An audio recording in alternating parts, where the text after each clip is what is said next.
Okay, so my first problem is a first grade problem, and it's a part whole problem.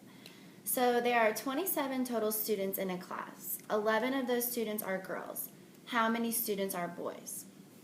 So in order to solve this problem, we're going to take a linear approach to this problem. So we're going to use the linear model. So we're going to use different colors to help us understand the different parts compared to the whole. So first we're going to make one box to represent 27 because this is our whole total number of students in the class. Then we're going to use another color to represent the amount of girls in the class. And we know there are 11 girls in the class. So we're going to write a box underneath it and write 11 girls. And then we're going to use another color to represent the part that we do not know. And the part we do not know is boys. So we have the whole, which is 27, the part that's 11, and then the missing part, which we need to figure out. After setting it up with the linear model, we can see that the missing part is the boys that we need to find. Looking at the blocks, we can see that this part is going to be smaller than the total number of 27. So we see that this is a subtraction problem. So we're going to do 27 minus 11 girls. So we're going to use our base 10 blocks to help us do the subtraction. So we have 27. So we're going to start with the tens place, which is 2. So we know that 2 in the tens place means 20. So we're going to get 2 base 10. And then we have 7 ones in the ones place, so we're going to need 7 ones. So 1, 2, 3, 4, 5, 6, 7. So this is 27. And then we're going to get 11 girls. So 10,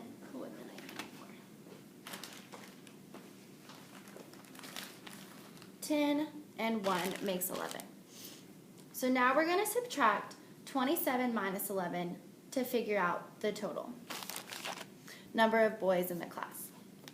So 27 minus 11, we're going to do 7 minus 1, and we get 6. And then 2 minus 1 gives us 16. So now we have 16 boys. So we're going to take 2 of these away and give us 10, and then have 6 left over. This gives us our leftover part, which is 16 boys. One misconception that kids might have with this problem would be doing a compare instead of part whole, because you are comparing the boys versus the girls, but the reason it's part whole is because nothing is changing and we are just looking for the missing part.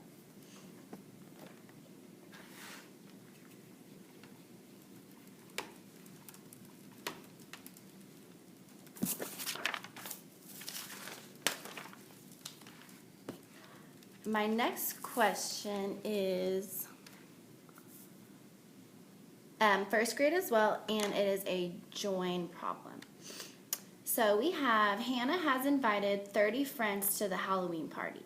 Delaney then invites 21 more friends to the party. How many total friends are invited?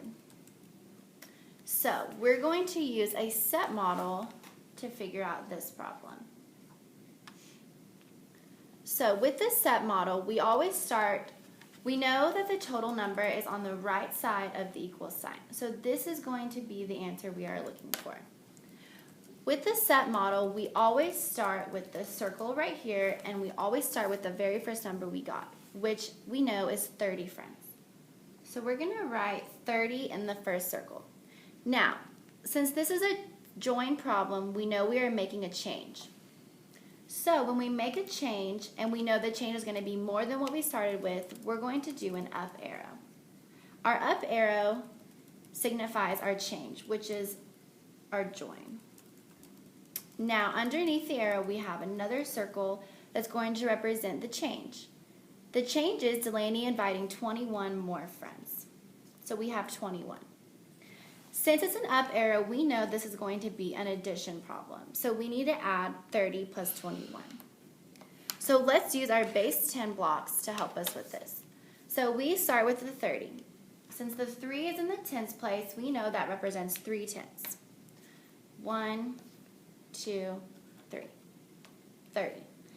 And 21. Since the 2 is in the ones place, we know this represents 2 tenths. So 10, 20, and we have 1 left over, so 1. So now we have 30 and 21. Since it's an addition problem, our total number is going to be greater than both of these numbers. So we know to add it. So 30 plus 21, we're going to see that 0 plus 1 gives us 1, and 3 plus 2 gives us 5. So now let's make this with our blocks so we can see it. We need, since the 5 is in the tens place, we need 5 tens to make 50. So 1, 2, 3, 4, 5. And then we have 1 left over in the ones place. So we know this is 1. So our answer would be 51. So 30 plus 21 is 51. So Hannah invited 30 friends, and then Delaney invited 20 more friends. So we added 21. So now our total number of friends is 51 friends. A common misconception with this one is that kids could be confused between the join and the separate. A lot of students get this problem confused by adding versus subtracting. So we want to make sure they understand the up arrow versus the down arrow, which represents addition versus subtraction.